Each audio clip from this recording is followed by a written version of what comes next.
All right. Well, good evening, everyone. Woo woo. Guess who's back? All right. Guess Are you back in the country? made it back in the country safely, Lee, but that's a whole conversation about going and coming back and the whole process, Gotcha. quarantine, everything. So what was the Um, quarantining like? So you were out of the country yeah, on an island that's um, right. somewhere, and so where do you quarantine when you're traveling like that? So I went to the British Virgin Islands, Okay. and I have a actual um, what do you call it? Dual citizenship. You said, oh, cool. Okay, I didn't know that. Yeah, and so I stayed actually in our family property that we have Okay. there. Oh, for And your quarantine. yep. Okay. Now the thing is, if you don't, and you have to leave to a country like that, you actually have to pay to stay in a hotel for the entire time that you're quarantined before Oh you wow. actually move in. Oh wow. Okay. So it was an interesting experience. That was not a problem. The challenge for me was the amount of tests, COVID tests that I had to take. That Really? was fun. Yes. Yes. That was not fun. Oh, just leading up to you leaving, they want you to have a certain number of tests to show that you're negative before you actually even get on the plane. Yeah. So their process required at least that you tested no more than 5 days, and it had to be a specific test. And then the US required that you test no more than three. So that's two tests that, I had to take before I left. Then upon arrival, as you come off of the plane, you have to get tested, go into an immediate quarantine. 4 days later, you get tested again. Well, Okay. that was actually seven, and then you can, resume. And yeah, it just wasn't fun. That Yeah, part wasn't fun. I'll bet. I'll bet. Okay. So Well, you anyway, got it done. You got a chance to get your son. yeah, I did get it was a business trip, I will say that, but I did get a chance to spend some time in the sun, put my toes in the sand and kind of sit. I will always find time for some sun and sand, which, that's a mandate All right. for me. So anyway, super excited to be on tonight. We are wrapping up this second season of Women with Grit. Super excited. We've got our rising star, Christy Pruitt-Haynes, who will be on with us in just a moment. So go ahead and grab a friend, let them know that we are on, and we are on and popping tonight. Super excited to be here on Women with Grit. So Lee, how have things been going in your world? How is Valerie and how's the family doing? Everybody's doing well. We are, starting to enjoy the summer. The kids are out of school, and it's just, we got to get these summer schedules together. So the little guys, I think next week they'll be on their summer schedule for school, camp, all that kind of stuff. The older folks, Daryl's home freshman year at North Carolina A&T. The Aggie Pride. So he's home. He's working. Nice. He's got two jobs. So he's got one he's doing now with his dad, and he's got one coming up this summer for an internship. And then Lee is he's got to find a job too, but he's got football and basketball practice. They started football practice today, and he's got basketball practice every day. So he's got both of them every day. And then we've got some, he's a rising senior. So he's got some college visits, some college football teams that have invited him for some summer camps. So we'll be on the road a little bit this summer, headed to initially North Carolina and then up to Chicago. And he's got a couple in Middle Tennessee. So we're doing that, and then we'll see what other ones come up. And Val, she's doing her thing as always, pushing it and working and on the grind. And that's excuse me, the same thing. I've been working some deals, trying to buy land, and I tell you what, this market right here. I had a property yesterday, that was sent to me, and before I could get out my neighborhood to go get the cashier's check, somebody had bought it. It's a seller's market. That's It right. is. So it worked out. The realtor that I work with is a group that sends me off-market deals. Excuse me. So they hit me back and said, we got another one on the same street getting ready to hit. So I went on to the bank and got my cashier's check ready. Well, I got my wire ready. I said, I'm going to wire the money this time. So we got that one and negotiating another deal, and got a couple projects that we hope to start kicking off this summer. So it's going to be exciting. My goal over the next year is to do $100 million in projects. So Awesome. now, everybody, I'm not going to be making $100 million. So don't nobody try to stick me up. There's a lot of risk in these projects too. So I might wind up borrowing some money from you if it don't work out. So, but yeah, I'm excited about that. We plan on doing some building here in Nashville, and it's just exciting. It's a great time to be here in the city. It really is. Yeah, and then the table is rocking. We're up to 170, 175 members or something like that. Talk to some prospects. Yeah, so it's the cool thing is we're seeing the connections being made, and we see progress. So we see people making progress, and they're happy and they're excited to be moving forward for a change. This is not a treadmill. You can't be on a treadmill and do this one because you can walk fast and stay in the same place. We're actually moving. It's about progress and productivity. Yeah. So that's it. How about you? I know you'll be working on your book this summer, and yes, so I'm closing out book 4, and we are, in the preparation stages of that. So that's always fun, interesting. The closer we get to the launch, the more I kind of want to pull it back in. So yes, working on that, 4th one, and then I've got a ton of travel this summer. Okay. So it'll be a good one. And then we also have, the podcast that is coming soon. Yes. You want to talk about that or not yet? We can talk about it. Hey, the more when we talk about this stuff, that means we actually have to do it. It's happening. Absolutely. Yeah, it is absolutely happening. Yes. Okay. So everyone, you'll be able to catch all of our greatest shows over the last almost year in the form of a podcast, and we'll get that information out. We're going to cut and snip it and all that kind of stuff and edit, because we do these live. So we have to do some things to cut down on the time that we're doing. But you'll be able to find your favorite Women with Grit shows on podcast sometime starting off this summer. We're working out a few details with the network, and then we'll have that ready for you guys. And then we're working on another one. I'm working on one called Wealthy Wednesdays. So this one is going to deal with building wealth, and it's a very practical podcast that will talk about the steps to building wealth.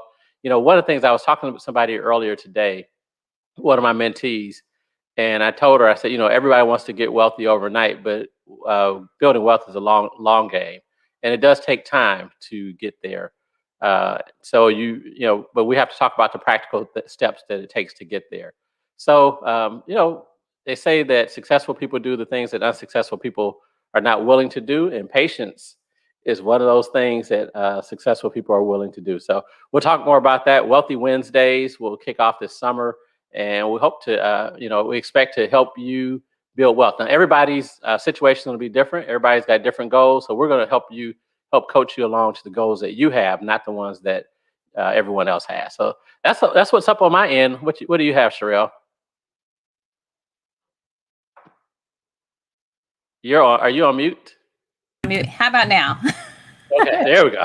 Yes, I'm not going to belabor the point, but we have an amazing woman who is backstage getting super excited to just bring her forth to you. But before we do, who do we have to thank? Lee. And just after we finish thanking our sponsors, we will bring to the stage Miss Christy Pruitt-Haynes. You guys are in for an amazing treat. Just an amazing woman when it comes to the aspect of boldness, DE&I, or diversity, equity, inclusion, if you're not familiar with the acronym, and just as it relates to even providing a voice or a platform for women to speak around the world. So I'm super excited to bring her up after we thank our sponsors. Yes, we're looking forward to Christy very shortly here. So not to belabor, we want to thank our sponsors, Molet Investment Services, Mr. Terrell Perry is your guy, TERRELL at moletinvestmentservices.com. Give Terrell a call. You have all summer. He can work with you. He can help you get your life insurance plans together, help you get your wealth plan together. You build, what you're going to do for retirement, your college plans, those 529s, and really just be your financial coach and your advisor to help you get to the next level. So don't put it off. Get it done. Get it done. Get it done. Before you know it, your kids will be like mine and on their way off to college. And guess what?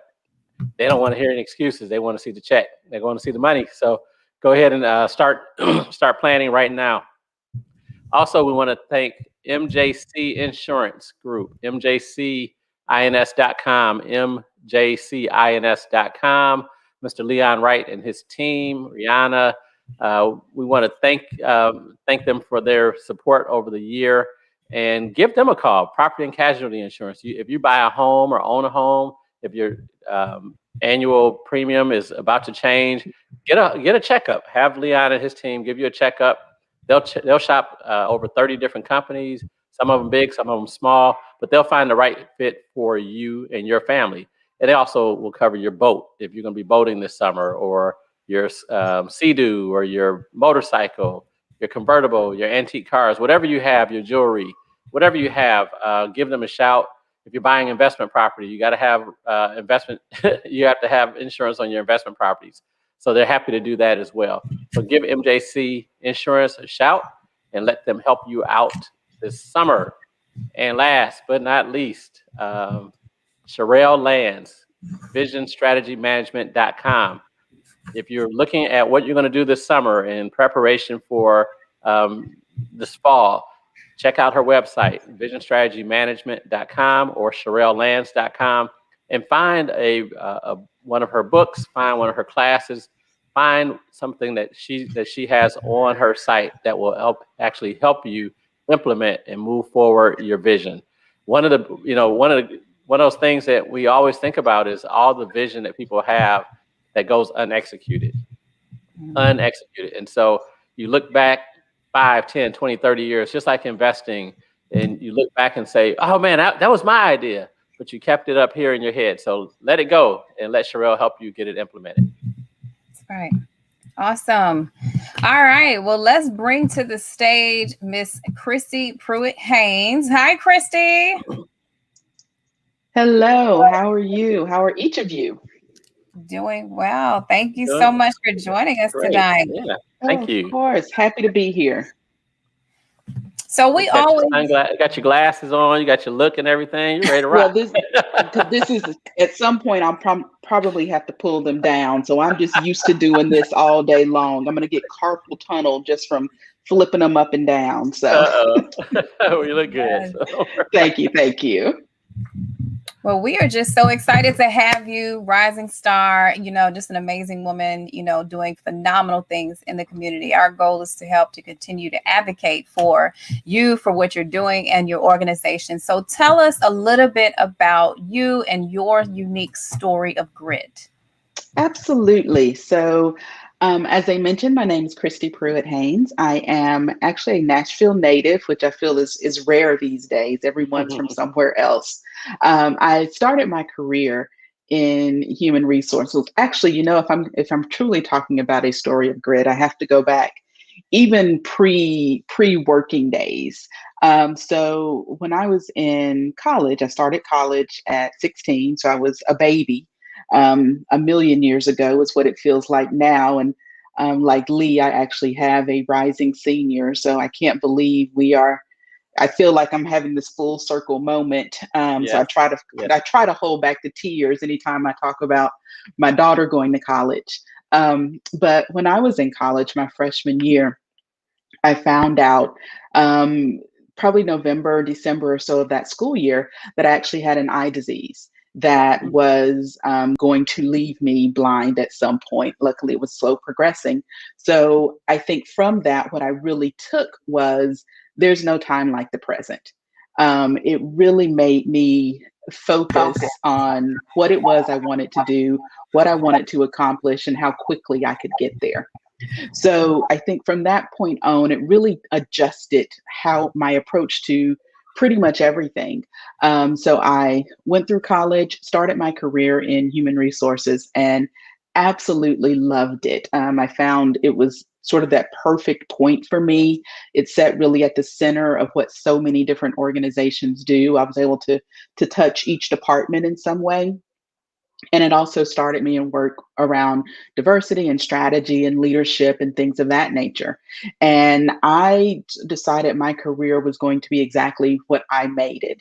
So I worked for some very, very cool companies. I worked for MTV, I worked for the NBA, and did a lot of amazing things, but realized that as much as I enjoyed that, I wasn't having the impact, not the full impact that I wanted to have, which is when I decided to leave the traditional workforce and become a consultant, which, as you know, as you both know, being an entrepreneur is one of the scariest things. I think next to having kids, this is probably the scariest thing I've ever done. Mhm. And it took a little time for me to kind of navigate my way through it. But in doing that, one of the biggest lessons that I took from it was I can kind of navigate, I can figure this out. And it may not be the plan that I thought it was going to be, but there's going to be something phenomenal in every situation. Right. And it really developed and strengthened my resolve to control my own destiny. And that's what I've been doing ever since. And now what that looks like for me is not only doing the work that I absolutely love, but helping other people do the work that they love. Because I realized there's only so much that I as an individual can accomplish. And when I looked around at so many organizations and so many phenomenal individuals, I realized there were some real voices that were missing from the marketplace. So I took what I did professionally, and that is being a speaker and a coach, and developed an organization where other women who looked like me, who had similar backgrounds and sometimes even very dissimilar backgrounds, could get on the stage, share their story in a way that impacted far more people than I ever could. So I started the country's only speakers bureau dedicated to representing Black female talent, and did so at the beginning of the pandemic, unaware, obviously, that the pandemic was coming. But in that moment, again, I felt I had this other opportunity to say, I can either say, never mind, clearly the universe doesn't want me to do this, because the timing to have a speakers bureau in the middle of a pandemic was quite interesting, we will say. We'll just leave it at interesting. But instead, I chose to stick with it. We pivoted, we changed the way we delivered, and now we have some, national clients that, and the part I'm most proud of, we don't have to go after them. They're coming to us because we have such phenomenal talent, and have a message and the expertise that these organizations are looking for. So throughout that, there have been many moments where I could have given up. I could have said, never mind, I'm just going to go back to the kind of 9 to 5, do my thing, have my 30 years and, retire off into the sunset. But instead, I have been very, very deliberate about creating my own reality and creating my own destiny. And I would love to say it's been easy. It hasn't been, but it's been 100% worth it. And I love the fact that because everything that you're talking about is about, like you said, being resilient, being bold, being audacious, especially in the aspect of representing African American women, in the aspect of, the Speakers Bureau, or even providing a platform or a voice to be able to advocate specifically as an African American yourself, and then representing African American women. Talk to us a little bit about, like, as you think through your journey, and perhaps any self-limiting beliefs that you may have encountered along the way. How did you overcome them? What were they, and how did you overcome them? I would love to say I never had those, but the truth is, obviously, I did. Would have been much easier if I hadn't. But, for me, it came down to, and I've always been, and this is something I am eternally grateful for, I've always been a confident person. So luckily that helped, and that sort of pushed me forward.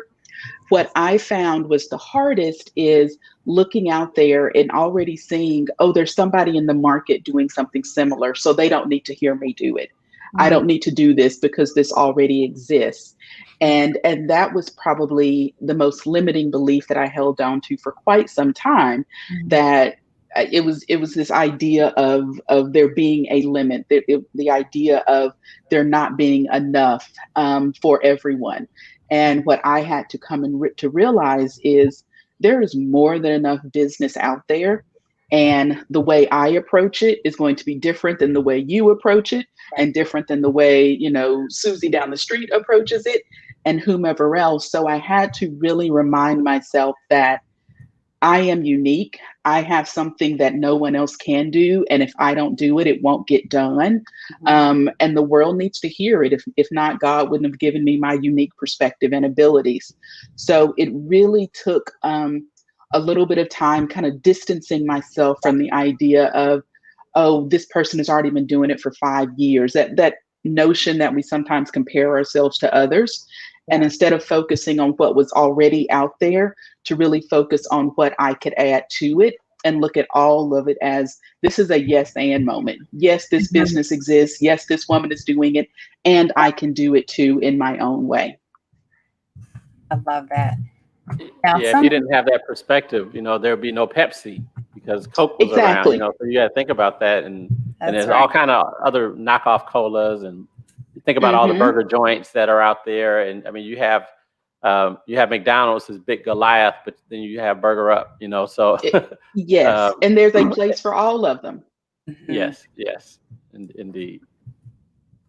So, Christy, one of the things, I mean, because you were, again, you know, corporate, right? And then you went from corporate to entrepreneurship.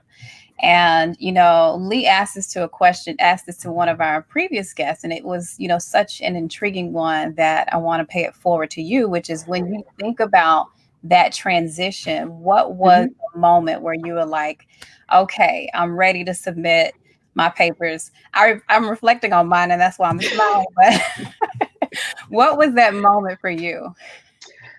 So it's an interesting story, and you can probably relate to this. For me, the seed was planted when I was working in a job I absolutely loved. And I was initially one of these women who was very focused on my career. I always thought, you know, if I have kids, great. If I don't, my life is full. I'm good. So I did. I have, you know, I talked about my daughter, and I have my niece who's just as important to me as my daughter is. And at one point while I was working, I had a job where it started, I was traveling about 25% of the time. And then that went up to about 40% of the time. During the same time as when I got divorced from what I like to now call my practice husband. You know, I had a practice one, and now I've upgraded significantly. So once, you know, I had just gotten rid of my practice husband, so I was a single mom. I felt this pressure, you know, obviously financial pressure, because there was still a life that I wanted to provide for myself and my daughter. So I knew work was vitally important.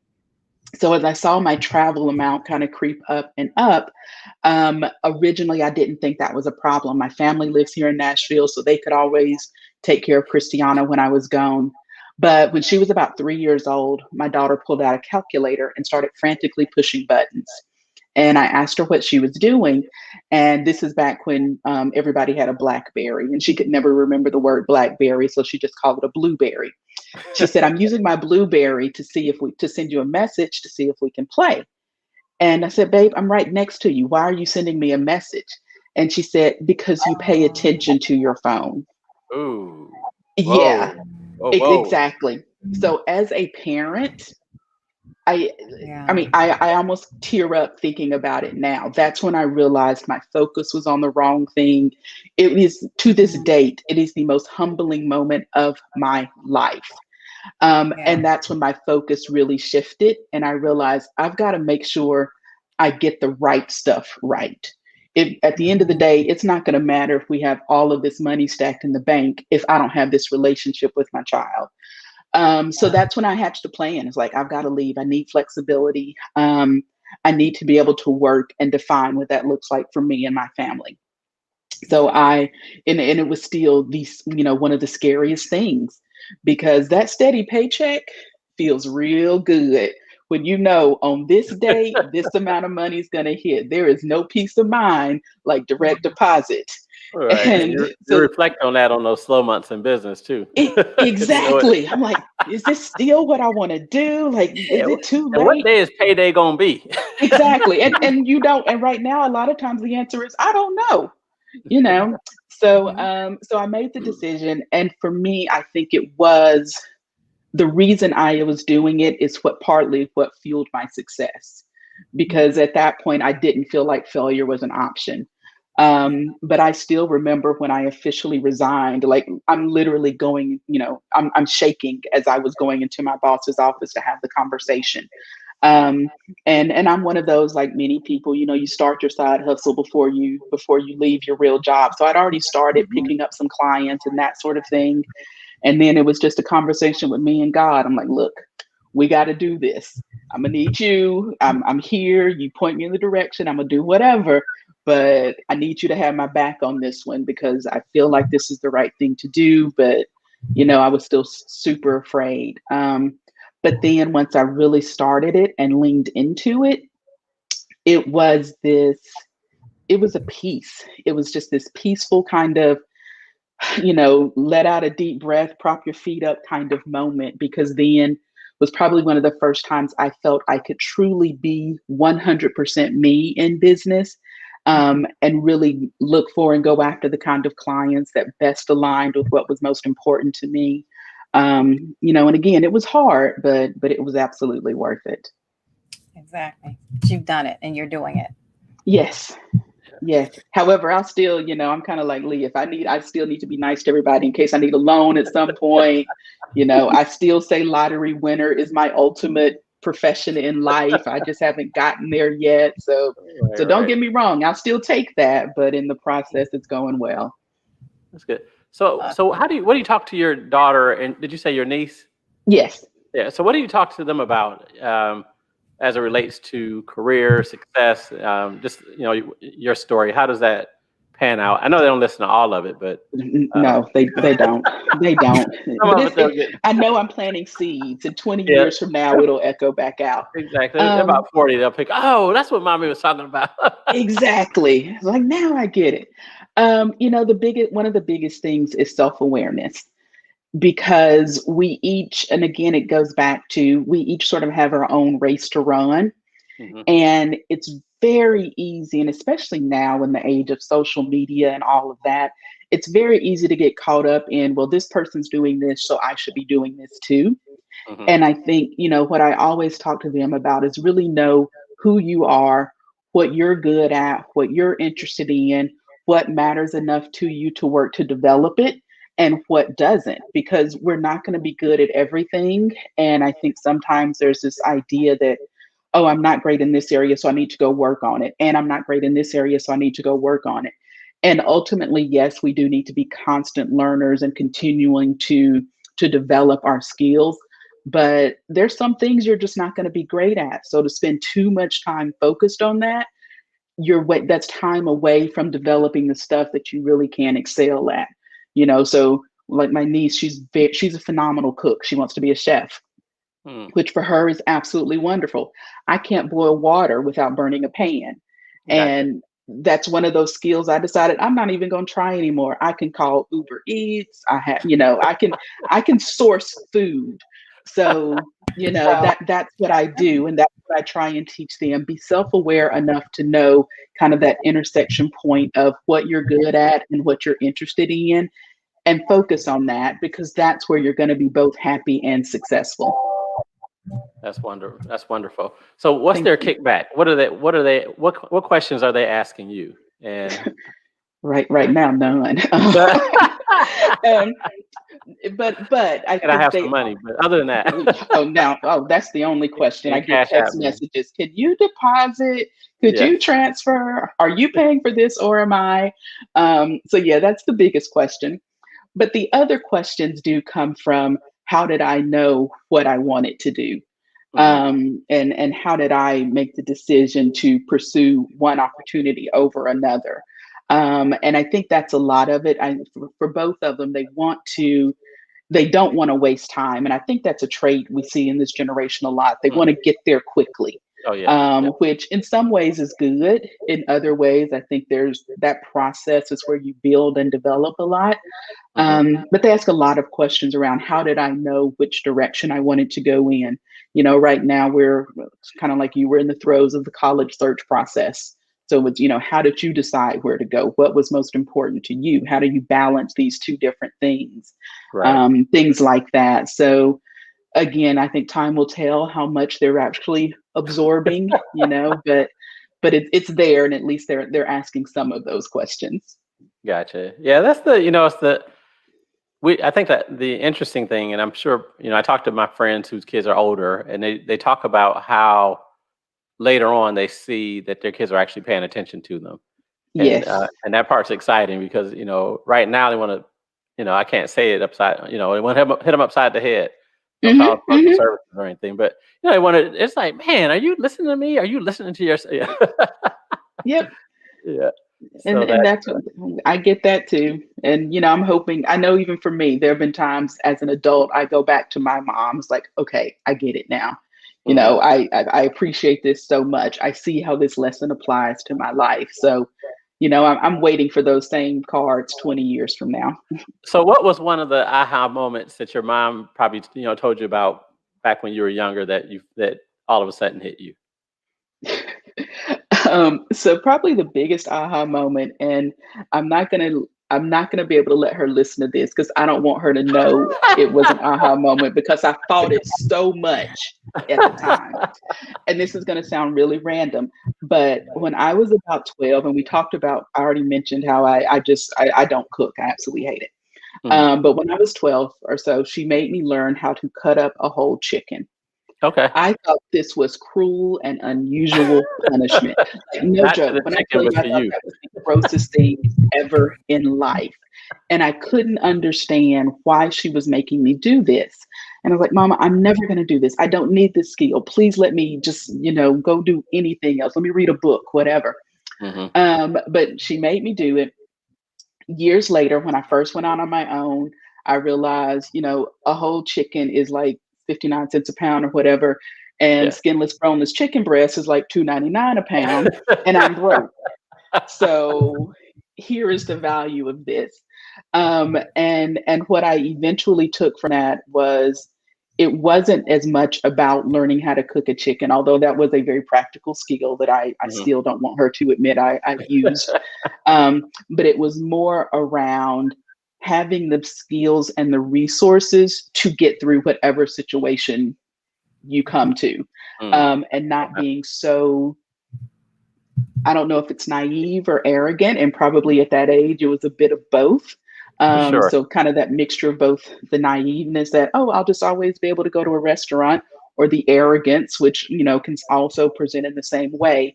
So it was really around being humble enough to learn these lessons and be prepared to do whatever things you need to do in order to get where it is you want to go. Gotcha. But I'm never going to admit to her that it was never going to admit it. Never. I'll never admit it. If I ever meet her, I won't bring it up. Yeah, don't bring it up. We don't talk about daughter. chicken. Yes. Yeah.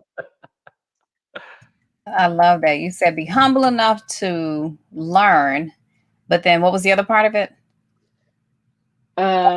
What a great question. That was 30 seconds ago. I don't remember what I said. I'm the same way. My goodness. This is when we invite everyone to hit rewind. Right. We'll go back through it. No problem. There you go. So Christy, tell us a little bit about who has been, if you can think of it, and maybe it's more than one person, but you think about who has inspired you or the people who have really kind of held you up through your life. Who would those individuals be? So first, obviously my mother, for more reasons than we would ever have time to go through. But I think the biggest thing from her was she let me be me. And a lot of parents don't do that. And I have to even catch myself. A lot of parents want to create many versions of themselves. And she didn't do that. She and I were similar in a lot of ways, but there's some ways where we're night and day, and that was okay. So I have to always appreciate that. And then there's my fictional mother, Claire Huxtable, um, who I mentioned primarily because I realize people and people in general and kids in particular need to be able to see things in order to picture it. Mhm. And the entire, Bill Cosby's issues aside, but the Cosby Show in general showed me the kind of life I wanted to have. Right. These were professional people. They played with their kids and they laughed and they joked and they supported each other, and they held them accountable. But it was, it wasn't in a you have to do things my way kind of way. And they didn't struggle because so many Black families that we saw on TV existed in this sense of struggle, whether it's Right. financial struggle, social struggle, whatever. So they Mhm. showed that doesn't have to be your reality. And then for, real people from a professional standpoint, I am so incredibly blessed to have such this dynamic group of people in general. And I have to say, for me, women in particular around me who I can look to at different moments.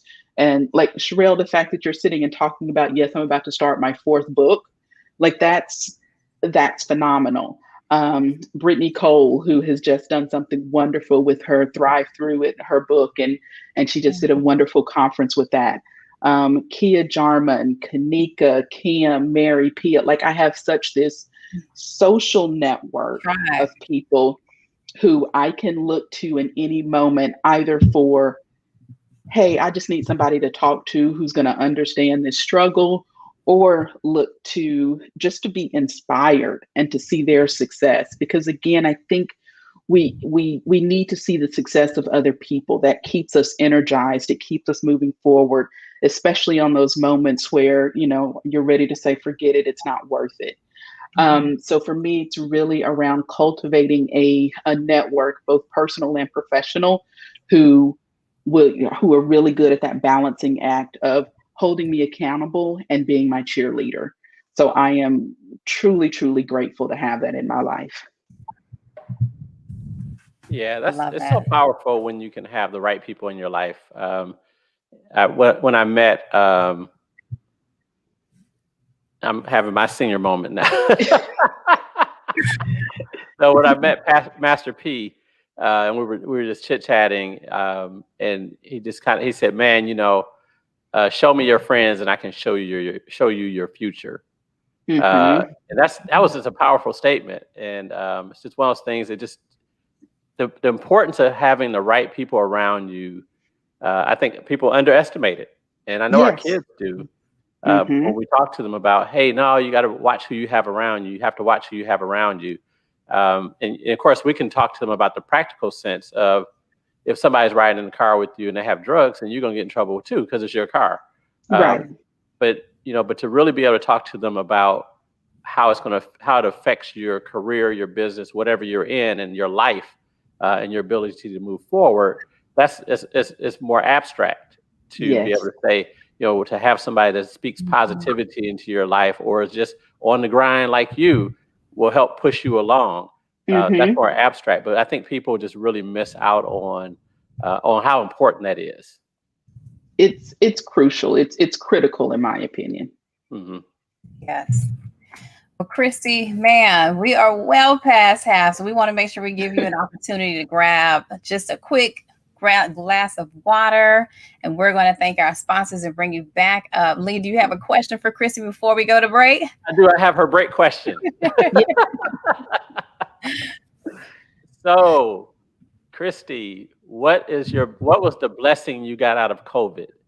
Uh, so think about that, and Okay. we're going to ask that question when you come back. The blessing that you received out of COVID, and then we want you to expound on it as well. Perfect. All right, thank you.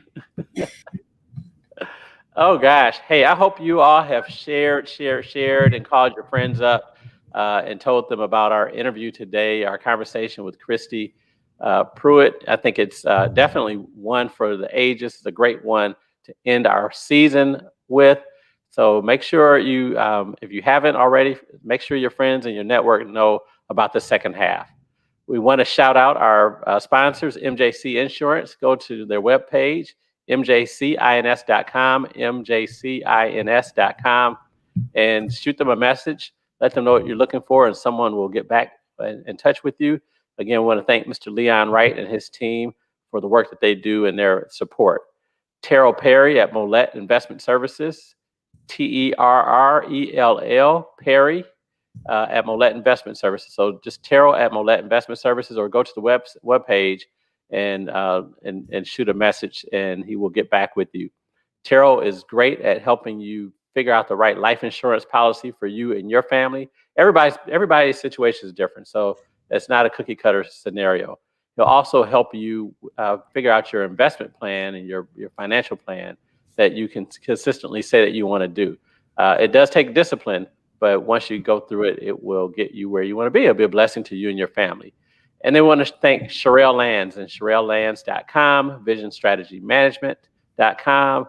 They are here to help you execute your vision. Not sit on and think about it and write it out and get it perfect. Execute your vision. So check her out at SherelleLands.com or Vision Strategy Management. Go ahead and buy some of your friends some books, and maybe even you all get together and take a course with Sherelle, and that will definitely be a blessing for you and help you as you go through the summer of meditation. So Sherelle, what do you have? No, I'm super excited for the second half of this year. Super excited just in general. Got a couple of announcements that, I definitely want to make in terms of the business, but I'm going to button my lips so my team doesn't give me a kick and then kind of come out with it a little bit later. But we're just always looking at exciting ways to help other people, continue to build and expound upon what their businesses in general. So I'm excited about that. We already talked about the book. Look forward in the fall. That one will be a fun one. I'm super excited about it. So. Awesome. We are looking forward to that. Yes. And what are you going to be doing with your summer? I am doing a lot of travel. I've got a lot of travel across 5 states and then 2 countries. Oh, okay. Yeah. So the States, I'm more excited. I mean, I wouldn't say I'm not excited about going out of the country. I just don't like that test. Like I literally, I get really upset. I feel some kind of way about it. The one that has to go all the way up in there, anyway, that's neither here nor there, but definitely a lot of travel that is coming up over the summer. My son has got, we're doing an 8-week tour, which is one of the things that we're doing, and just taking him to a couple of different national parks and things of that nature. I love the kiddos, so I'm going to snatch my nieces and nephews for one of those weeks, and we'll have a fun tour. But yeah, we'll be on the go. All right, sounds like fun. And to you, our audience, we want to thank you all for your support throughout this first season or second season, our first year, and just listen up for different announcements that we have coming up. We have some exciting things coming up, and you will definitely want to be a part of them. There'll be something good for you.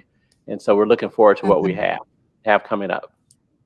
A lot of amazing things in store. So stay tuned and stay put. Although we are wrapping up season number 2, we are not going away. Okay. At all. So, not at all. You'll be able to catch our replays weekly. You can go to our website and go womenwithgrit.com.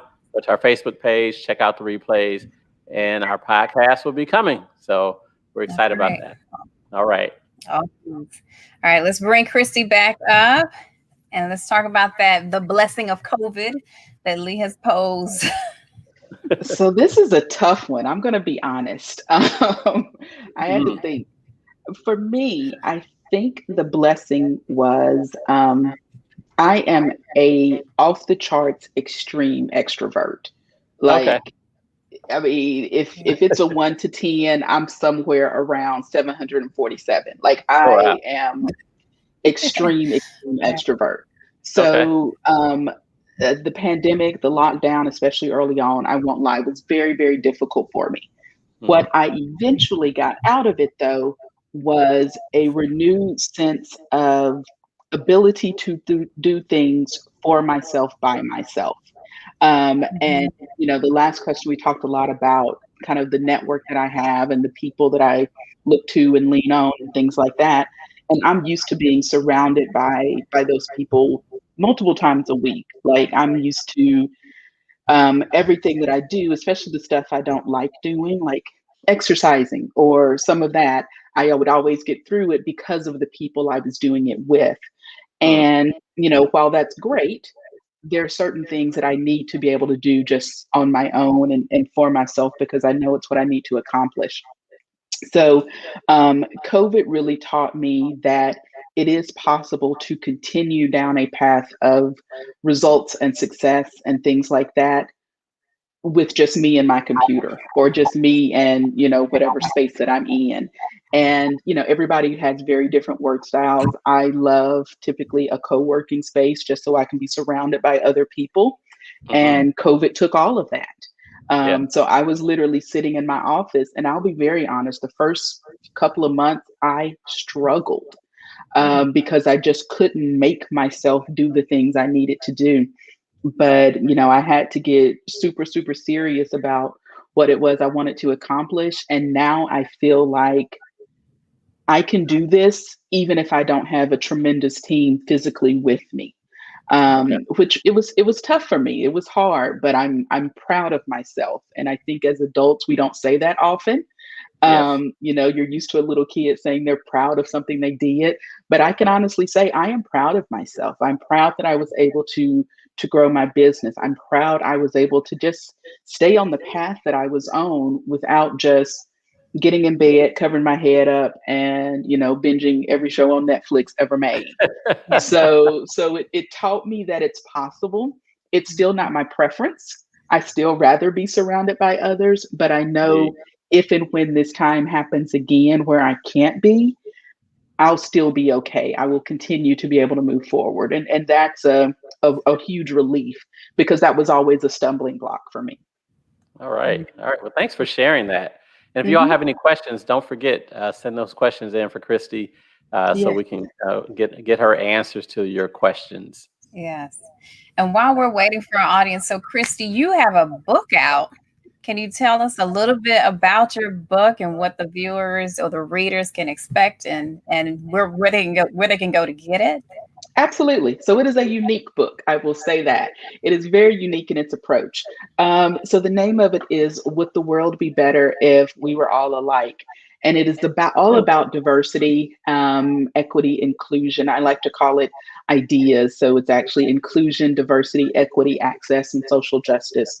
And it's all about the positives of that, but it's framed in a very interesting way. And it's the setup of it is, people talk a lot about the upsides, but in order to have a full, I think, understanding and appreciation for anything, you have to look at it from two different angles. So the book really sort of looks at the pros and cons of a lot of these things. And I think eventually it gets the reader to understanding, no matter the difficulties, particularly if you're in an organization and you're sort of going through the process of being much more deliberate about your diversity and being much more deliberate about your inclusion. And, it may not be easy, but it's absolutely worth it.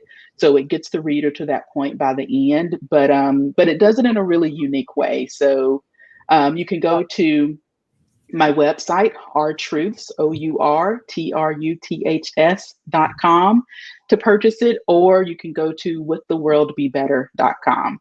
So you can check it out in either place. It's a very, very interesting read. That is just an interesting topic.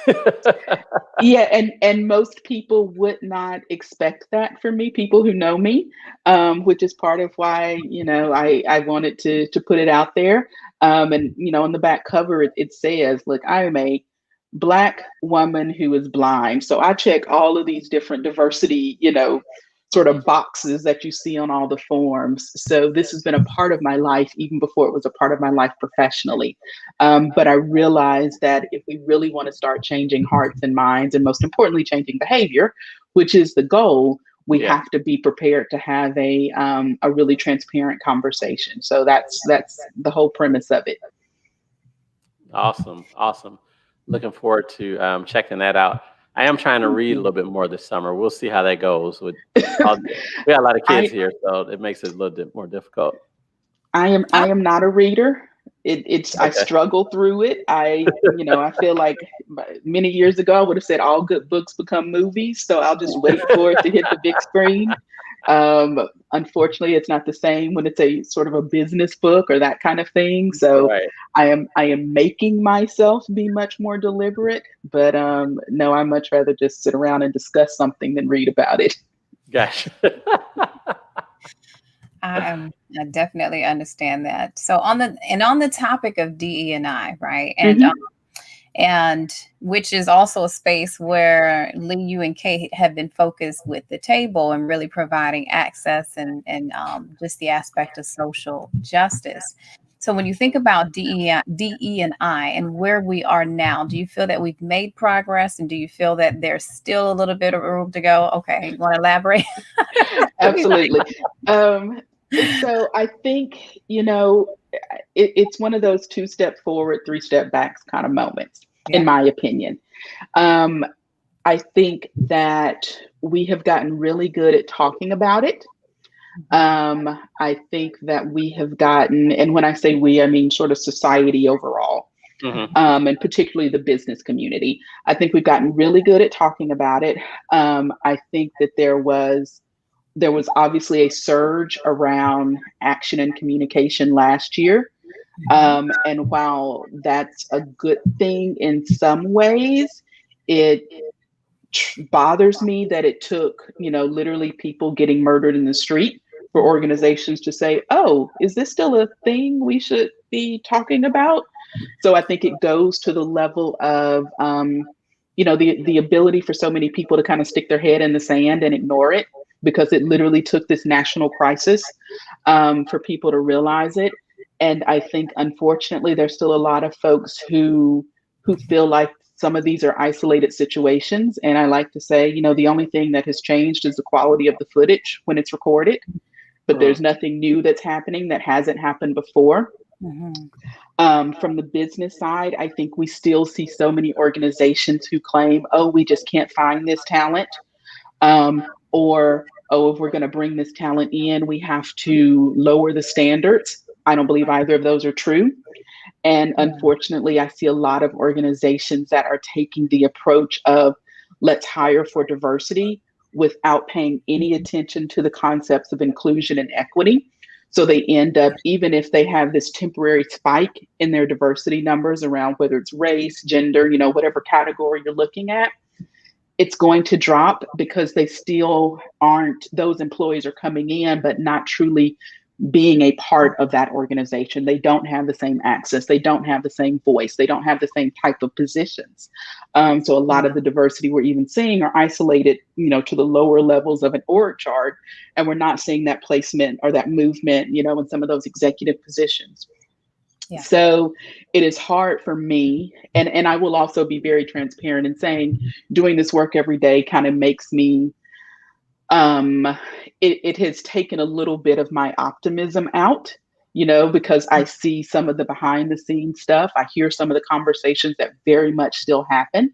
So I think that's the unfortunate part. And the part that makes my initial answer say, no, we've not made a lot of progress. I think the things that are good are that there are some people out there are some organizations out there that are really being very deliberate and going about it in the right way.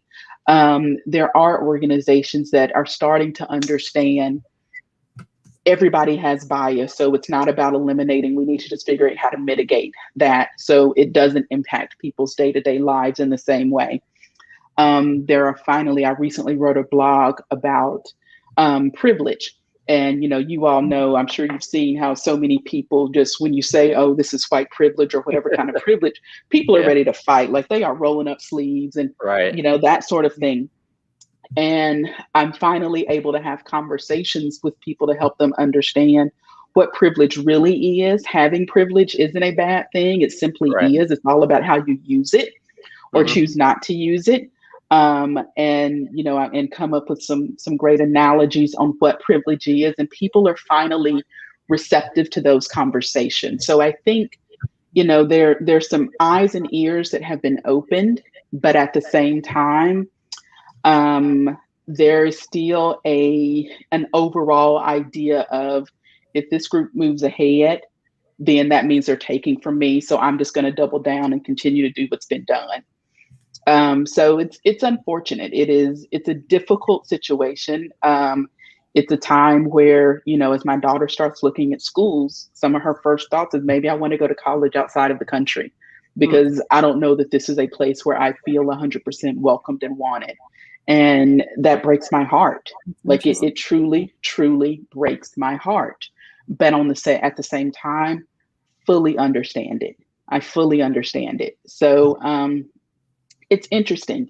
It's a hard time to work in diversity. I'll be honest. It's a hard time. I still love it.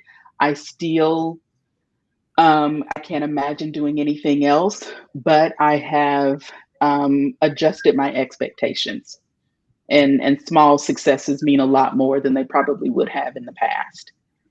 Yeah.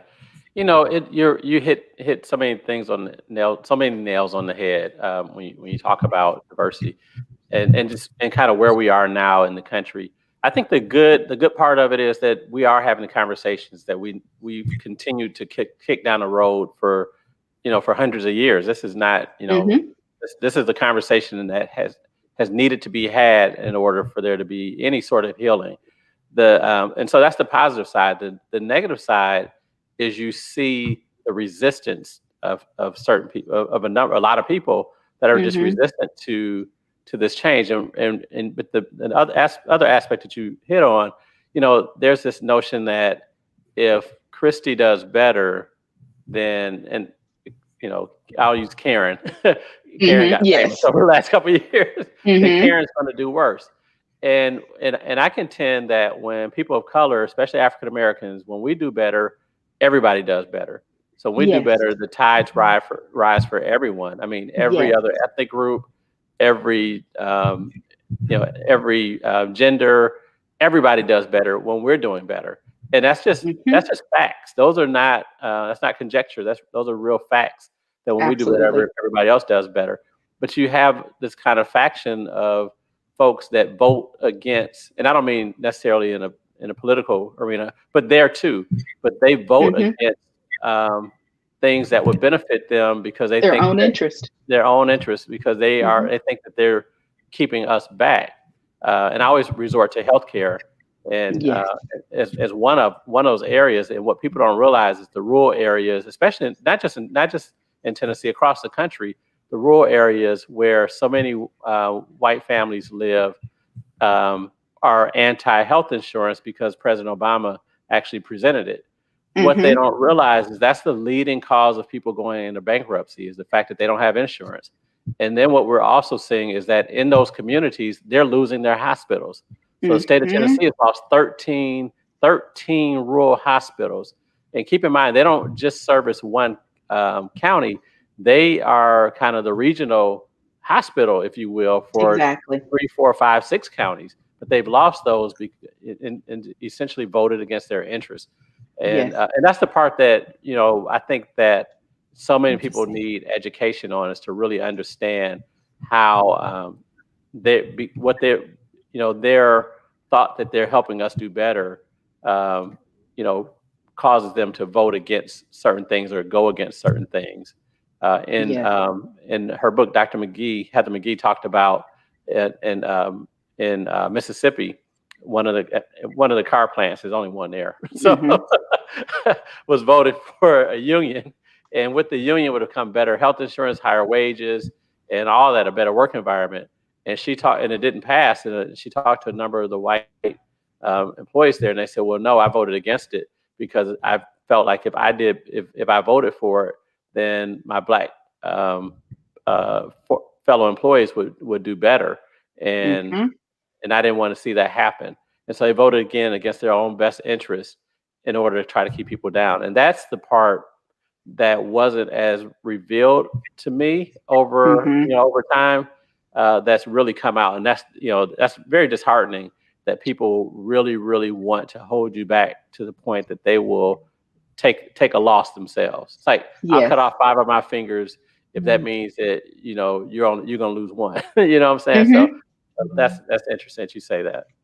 I think that, you know, the number one, in my opinion, the number one thing contributing to where we are in this society, as far as diversity, equity, inclusion, and belonging, all of those things, it isn't about history and how we got here. That's obviously important and very much plays a role. But I think the thing that keeps us here is a lack of critical thinking skills. I think at the end of the day, you know, if it's not about what's happened, it's not about any other emotion. It is a pure lack of critical thinking skills, where there is such a desire to feel like you are better than someone else, that people will, you know, just as you said, they will vote against their own interests because that makes them different. That sets them apart. Well, I may not be rich, but at least I'm not this group. Not understanding that those who are in power are the ones who've convinced you that your situation is because of this group. And if only they weren't here or they weren't doing so well, you would do better. You know, it's one of those, it's this whole bait and switch and that kind of thing. I think if there was ever, if I could wave a magic wand, it would be to just improve the critical thinking skills, just so people start asking more questions. Ask why, ask how did we get here, ask why are we still here. And I think that's when we will really start seeing the needle move on some of these issues. Yeah, I fully agree. Ask the politicians that don't want health care why they continue to keep the health care that they're provided for by the taxpayers. Yes.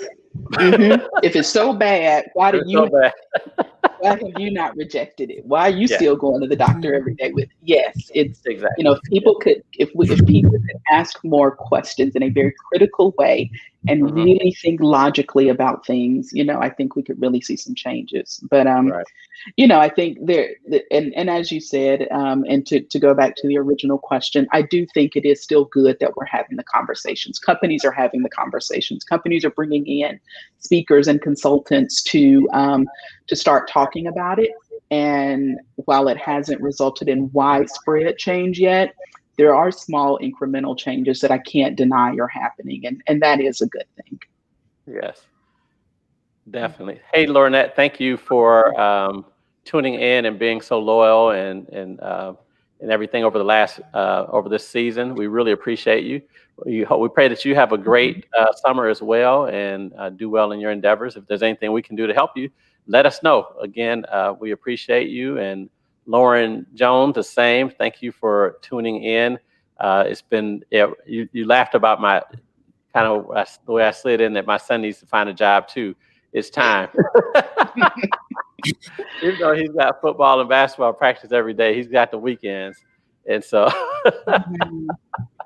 he has some open hours. Yeah, he's got some open hours. So we've been having that conversation. Yes. So Christy, how can our viewers connect with you? What's next for you? How can we shout out what you are working on? So the biggest thing that I'm really focused on right now is growing the Speakers Bureau.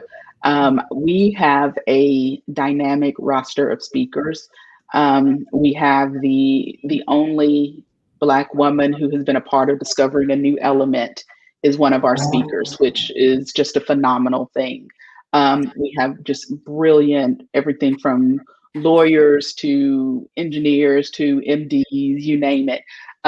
So, and the really interesting thing, or the thing that I feel like is most critical for people to keep in mind, is they are experts in their fields, but are able to bring a unique perspective than what so many organizations are used to bringing in for their speakers. So I would love for everyone to check out Our Truths, that website, OURTRUTHS.com.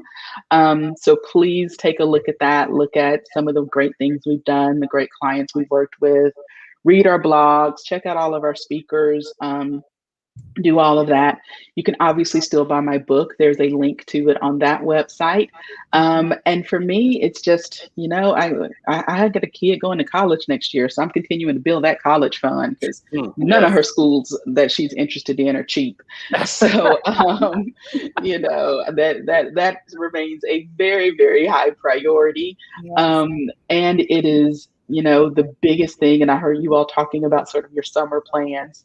I am so looking forward to kind of re-entering the world in a safe way.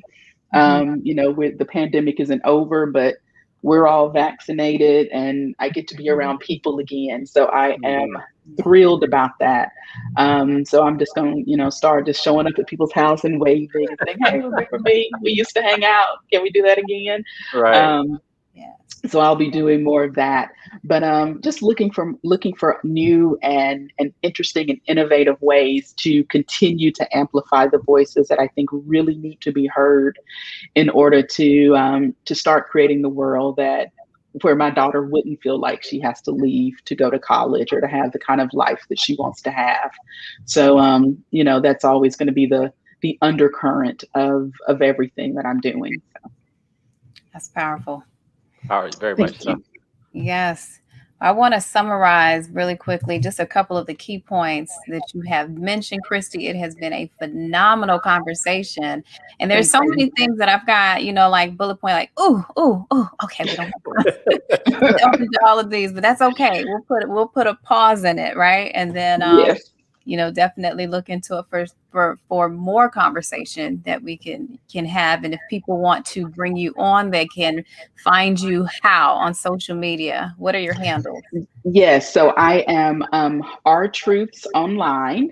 So at R Truths Online on Instagram, Facebook, Twitter. Don't tweet me though. I will be honest. I'm so bad about Twitter. I don't get it. I think I'm too old or something when I entered that space. No way. So I'm still mad. I'm still working through that one. I'm looking for a social media person to help me with that. But across all the platforms, R Truths Online. And then you can also just look for me by name, Christy Pruitt-Haynes. So I am also listed as that on LinkedIn, Facebook, and Instagram. So pretty easy to find. Awesome. Okay, so just a couple of key points, at least that I captured. One, which is life will be exactly what you make of it, right? So you have the choices you have the choice within your possession to make your life what you want it to be. You are in control of your destiny, so own it, right? Yes. If you want to see something different, do it. Do something different. That's it. Exactly. You talked about you pivoted during the pandemic, even though it was an uncomfortable time and season, you took the time that was needed. And then you said, okay, I'm going to identify a way in which I can still be successful and thrive and pivot during that time, but also to believe in yourself, right? Because nothing that will come from you can't come if you don't believe in yourself. Exactly. Create your own reality. Love that, Christy, when you talked about, if you don't like it or whatnot, you have that within your control. It's about taking ownership and being able to cultivate your reality. So really love that. There is more than enough in business for everyone, and really seeing others not in the space of competition, but perhaps collaboration, or like you said, the audience the audience that is intended for you to impact is still the audience that you will impact. And that message or that voice that you have that is uniquely yours, which you also mentioned, there's someone that needs to hear that perspective directly from you. So don't, limit yourself based on the notion of not being enough. You are unique. And if you don't do it, who else will, right? Making sure that is your voice. And then also cultivating the mindset of the yes and some people don't know that concept. So I'd love for you to elaborate on that before we get off. Just that, yes and what is yes, I can do it, and what is required. How do I move the needle forward?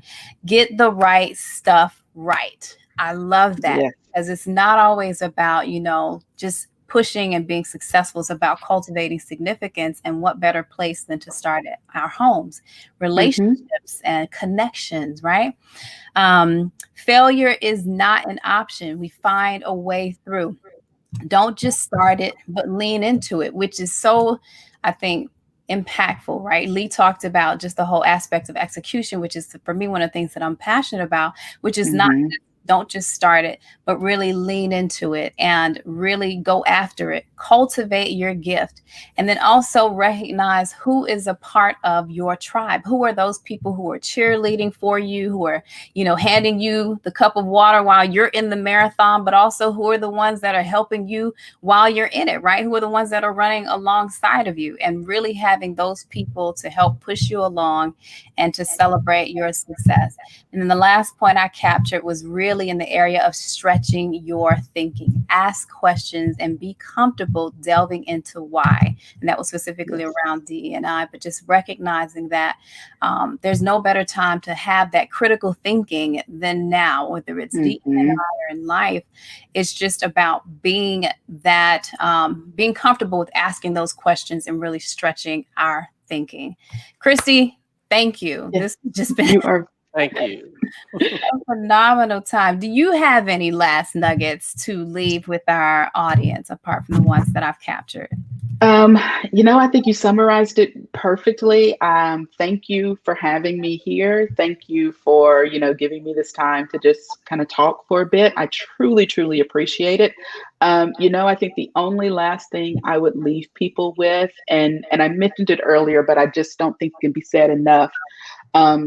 Be incredibly intentional about not only who you surround yourself with, but who you go to for advice. Not everybody is an expert on everything, and use a bit of discernment on who your crew is for different things. So, I know the kind of questions I take to my best friend. I know the kind of questions I take to my entrepreneurs group.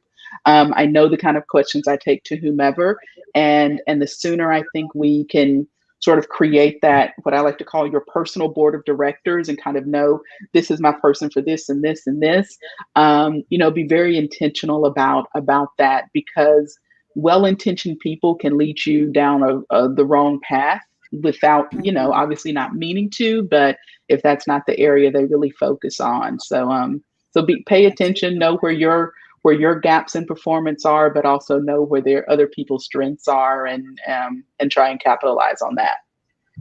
Yes. Discernment. Yes. Yes. Absolutely. Well, this has definitely been awesome, Lee. It has been. Christy, thank you for being our guest on our season 2 finale. You are very welcome. Yeah, this is awesome. This is what a season finale should be. So lots of new information, lots of information restated that we've forgotten and needed to remember. So thank you. I know you were a blessing to our audience. Continue to do what you're doing, and good luck with this college transition that you have ahead of you. Yes, same to you. Thank you. So we will see you soon, and thank you to all of you that have supported us throughout this year on Women with Grit. I tell you, it's exciting when I'm out and about and people talk about the program, and we don't always know who's listening. So, so it's just, I've heard people from in other states that follow us regularly, and just when I'm out and about in the city, I hear people talking about it. So it's just phenomenal. Again, everyone, make sure that you share this with your friends, have them take a look at the replay on our YouTube channel, Women with Grit, or on our website, www.womenwithgrit, or, of course, right here on Facebook. And the replay will be available shortly. Sherelle, great to see you today. My friend, have a wonderful summer. We will be in touch next week. Next week. Our regularly scheduled meeting. The fun continues.